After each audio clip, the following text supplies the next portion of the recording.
Up next on The Reveal. How old are you? I'm 13. Our continued investigation into a Metro Atlanta Police Department reveals more disturbing questions. He's freezing him out. Yeah, I can see your breath. It's pretty cold back there. Chief Grant, when did you first learn about the intentional freezing of a 13-year-old boy? Please get off my property. Why is this woman avoiding our cameras? Her clients claim she's selling their stuff and keeping the money. You have someone, in essence, is stealing in plain sight. So why isn't she behind bars? An Atlanta police officer answers the call for help. We came out, that's when the body was laying outside. But what went wrong? Did you know an officer had pulled the trigger at that point? No, I didn't. No, I didn't. The next time I saw my son, the funeral home, I was standing over his body. The Reveal begins now with investigators Faith Abube and Brendan Keith.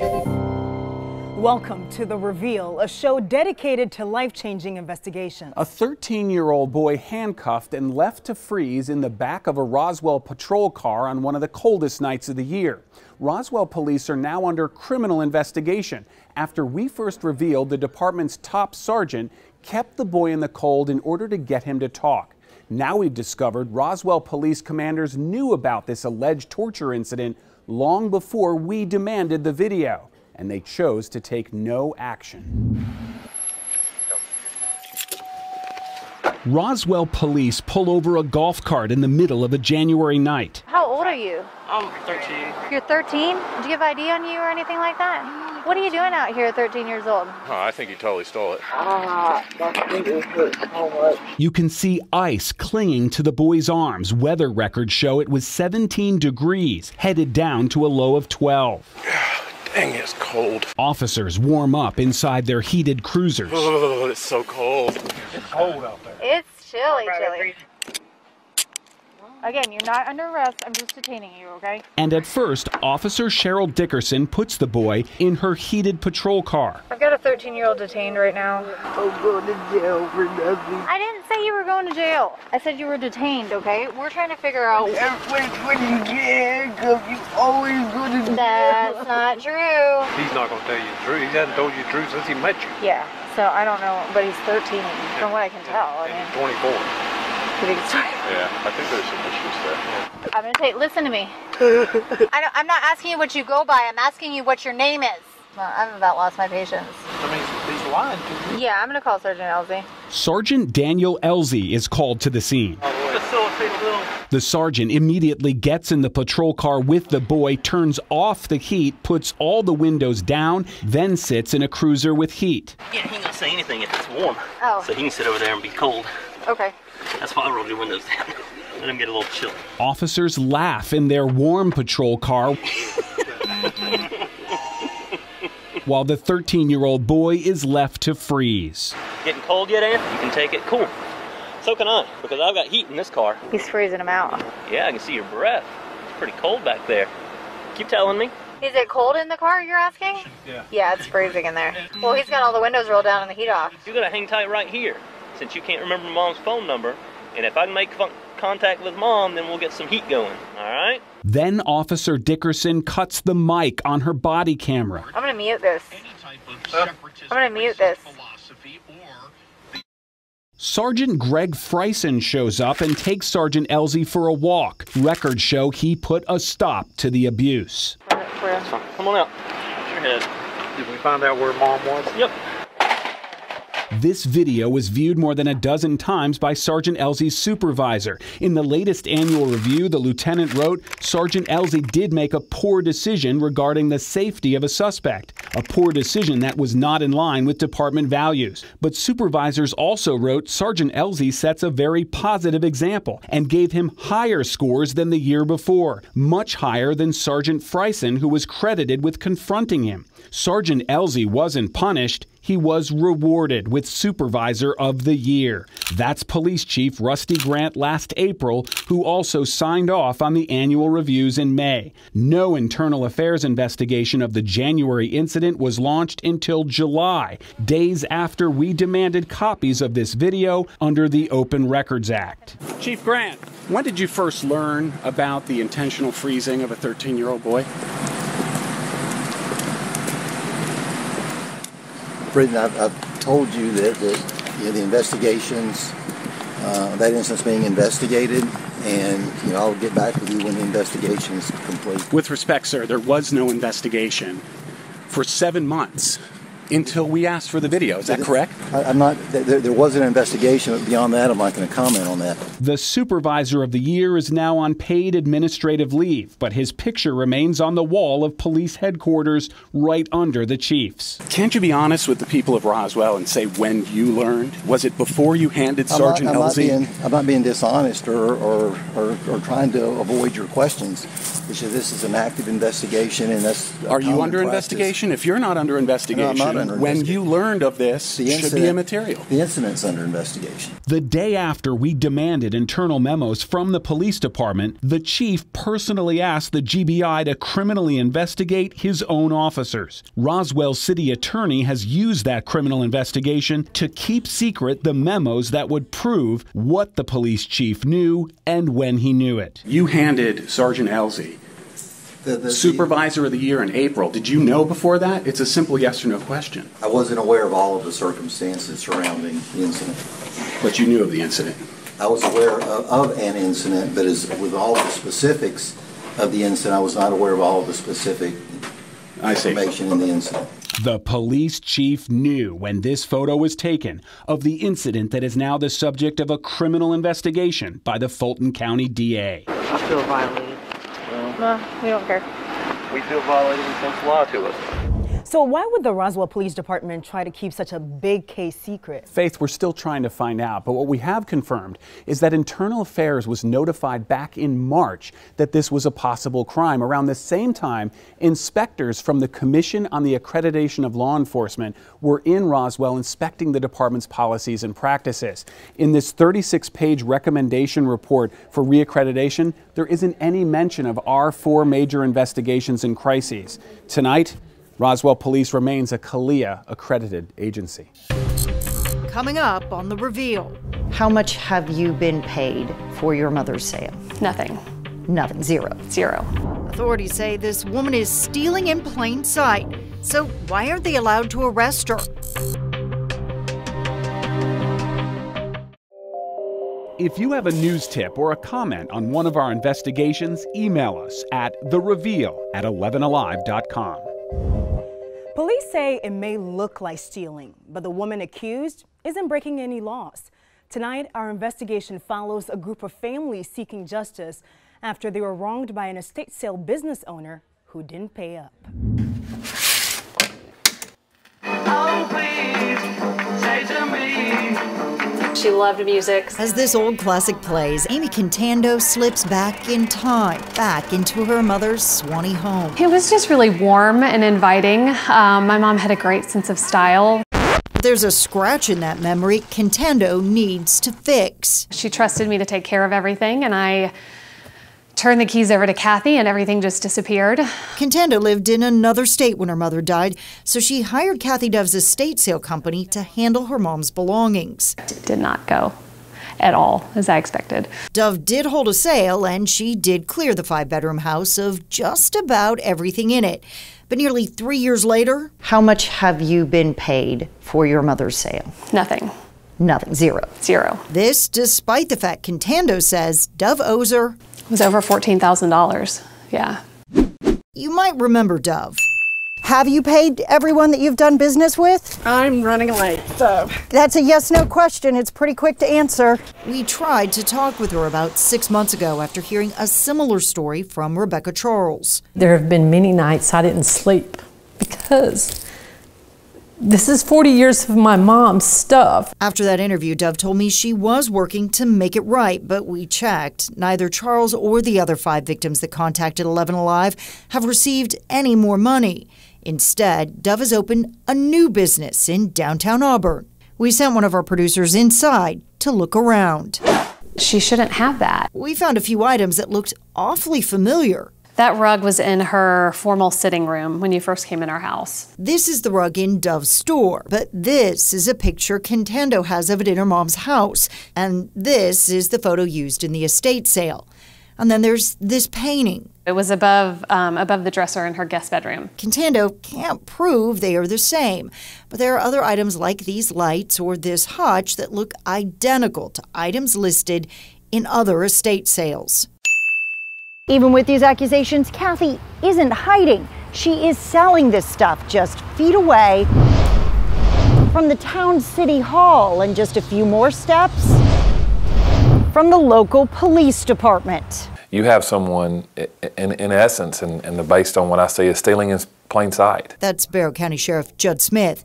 Even though he used the word stealing, he says police investigate crimes, and Kathy Dove isn't committing one. She's simply violating her contract. But at what point in time does violating a civil contract become a pattern that shows a criminal act?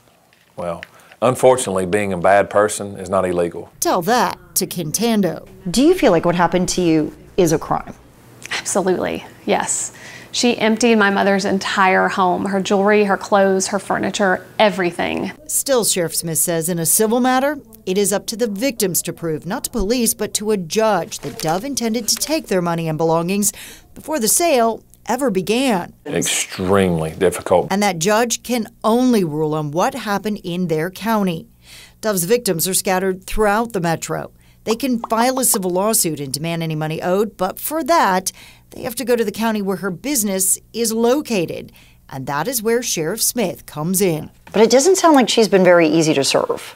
No, very difficult, extremely difficult. My deputies, and one of them even stated, I can drive to her house blindfolded. And yet, has she paid a dime? No, not that I'm aware of. Two families have been able to get a FIFE, a court order giving law enforcement authority to seize Dove's property as payment. No, sir, I'm Kathy Dove. We were there as a deputy tried to collect. He first asked Dove if she had any of the money owed, all $6,769 of it in cash. She laughs and tells him no.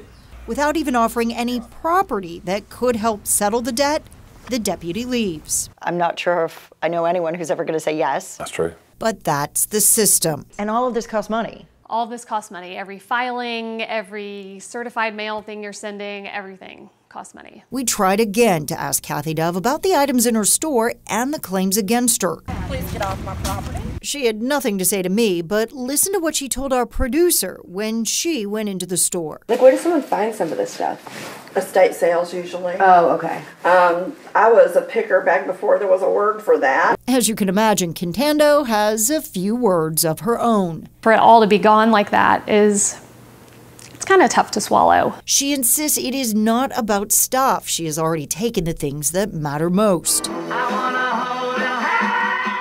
I think I love the Beatles just because it reminds me of her. And perhaps even what it was like to hold her mother's hand. What happens next in this case? Amy does have an official judgment, but it's going to be up to her to continue following Kathy Dove and trying to collect. Several of these families are also building their case, taking it to their individual county magistrate court judges, hoping that they can convince one of them to give them a criminal arrest warrant. Now, Rebecca, has she ever been arrested for anything? Her last estate sale that we know of was in Gwinnett County. She allegedly wrote 2 bad checks to pay the family in that sale. Those checks bounced, so that is a crime. And of course, that's one of the frustrations of these families, that you can try to pay, and if it doesn't go well, it's a crime. Don't try to pay at all, and it's a civil matter. Ahead on The Reveal. No matter who did what, it's sad for everybody. Only 2 people know exactly what happened, and now one of them is dead.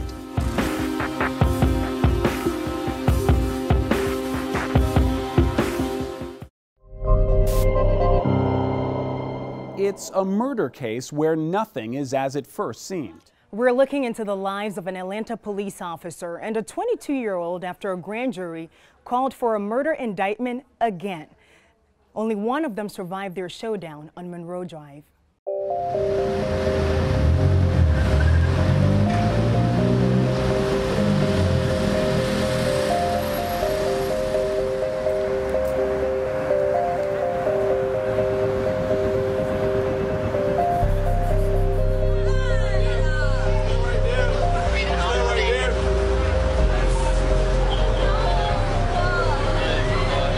came out, that's when the body was laying outside. We all witnessed the body.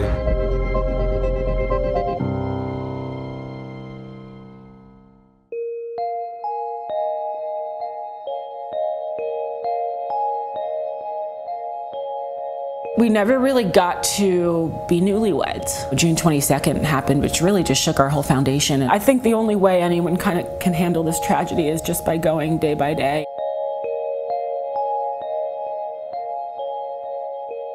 The guy I married went to Haiti after the earthquake to help with humanitarian work over there. You know, he shared water with children in South Sudan.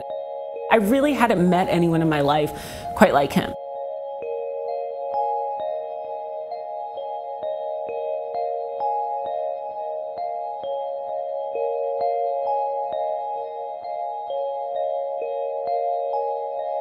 I was talking to Kane. He called me to tell me that he just got a job, that him and my oldest son and my youngest son would all be working together. He hoped of starting his own clothing line. You know, I told him, you know, you can do anything. You know, you can do anything. Don't set yourself any limits. Between Kane's ages of 1 and 3, he was obsessed with the newspaper. When he would carry around like he was a little businessman, he had it on his arm, he carried the newspaper around, and you know, he'd come sit it down, fold it out, and I just watch him.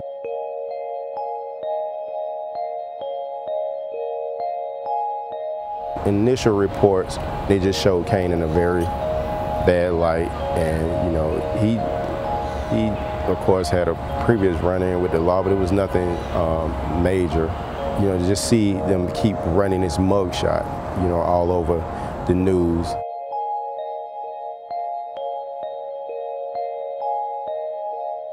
It wasn't until weeks later that it turned out there weren't any car break-ins. It didn't happen.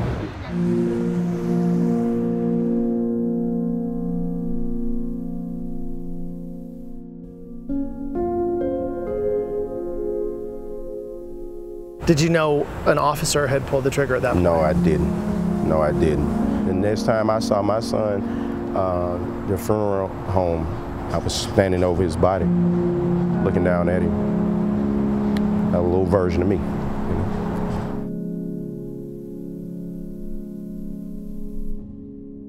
It was a really painful time for everyone just to kind of accept that diagnosis and know that his mom was dying.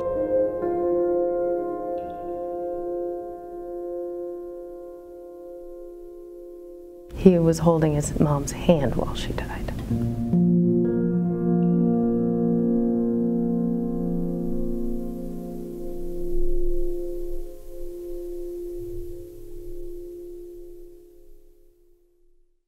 Officer Burns angled his car, chirped, yelled stop. The vehicle did not stop. So why wouldn't somebody stop? Why would they conduct themselves in a way that would be perceived by an officer to be threatening? 11 Alive's Jeremy Campbell is the reporter behind the series. And Jeremy, where does this case stand now? It's been more than 2 years since that single fatal shot was fired on Monroe Drive, and the case is largely tied up in court. Earlier this year, the original indictment was thrown out, and just this month, a second murder indictment was filed against the former officer. Yeah, what about the DA? Why did he scrap the first indictment? Fulton County DA Paul Howard says that it was done in an abundance of caution because of some statements made by Burns on the stand in the grand jury. Now, while the DA pushes forward, Burns' attorney, Drew Findling, he says that he is fighting to prove that his client is innocent. And if you're interested in the reasons behind that claim, you can watch the other 2 episodes of our docuseries, Monroe Drive. And of course, we've posted the entire investigation on our website, 11alive.com. If you have a news tip or a comment on one of our investigations, email us at thereveal@11alive.com.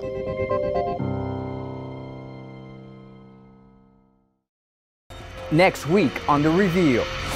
I was dumbfounded. A Metro Atlanta landscaper refuses to work with a gay couple, calling their relationship perverse and foolish. It's still like something we live with daily. The discrimination completely legal in Georgia. This is one of the most blatant that we've seen. The landscaper's response Sunday at 6 on The Reveal. You've been watching The Reveal, a show fueled by investigations that make an impact. Join us next Sunday for The Reveal.